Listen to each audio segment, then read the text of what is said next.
大家好，我是老莫。今天咱們說的是千層包子應該如何和面，怎樣做皮兒，讓它做出來更加鬆軟，而且還有筋道。首先咱們準備中筋面粉150克，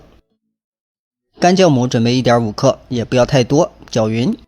然後再準備水100克，咱們這個水量呢是偏多的，和面的時候呢要分幾次加進去，這樣你和面會更匀，水分也更容易弄開。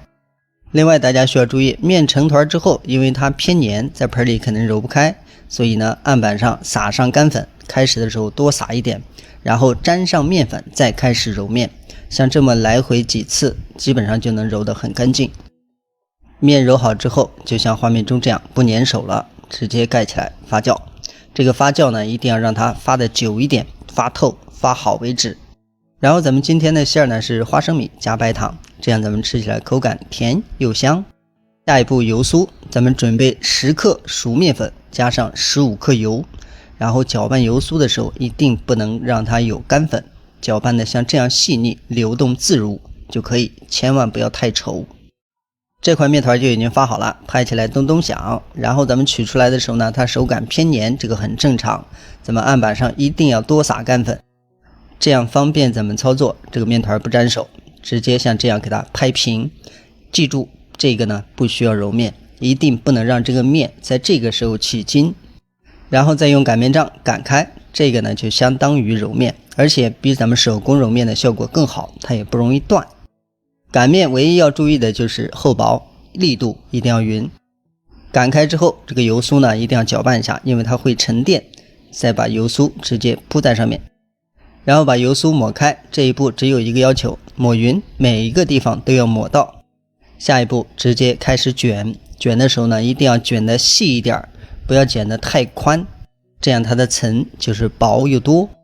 搓好之後，咱們後續呢這一步就不需要再使勁搓了，咱們稍微搓一下就可以揪劑子了，這個大小呢就沒有規定。下一步處理劑子，咱們把兩邊捏扁，然後平鋪在中間，就是兩個對折壓過去就可以，一定不能把它收進去，如果收到裡面，下面的面皮就會弄破，蒸的時候容易爛。接着是擀面皮兒，咱們讓這個接口位置朝上，然後像這樣平着擀開，最後再把邊上擀薄就可以，這樣方便咱們捏着也不容易爛。然後就可以放餡了，放餡的時候注意量不要太多。然後咱們看一下捏褶，就像这樣，和咱們平时做的包子面沒有什麼太大差別，只要注意好咱們擀皮的技巧，包起來還是比較容易的。唯一需要注意的是咱們中間不要拉扯面皮，因為它裡面有油酥，你拉的話很可能拉爛掉。包好一定是完整的。做完之後，接下來是2次發酵，咱們直接蓋好，不要被風乾，然後發酵15分鐘。發酵時間到了，直接打開，這時候它會有點下陷，這比較正常，因為它面軟。然後拿的時候一定要小心，不要用力去捏它，一定要輕拿輕放。像這樣擺開之後，直接上鍋蒸，咱們還是用中火蒸15分鐘就可以。大家可以看一下，蒸好之後就是這種狀態。咱們直接像這樣捏一下，手感呢還是比較鬆軟，這個狀態比較好。撕開看一下裡面的狀態，大家可以仔細看一下，能夠清晰的看到層次。喜歡的朋友可以嘗試一下，只要記好咱們說的點，做起來還是比較容易。好了，今天的視頻就到這裡，感謝大家的觀看，咱們下期視頻再見。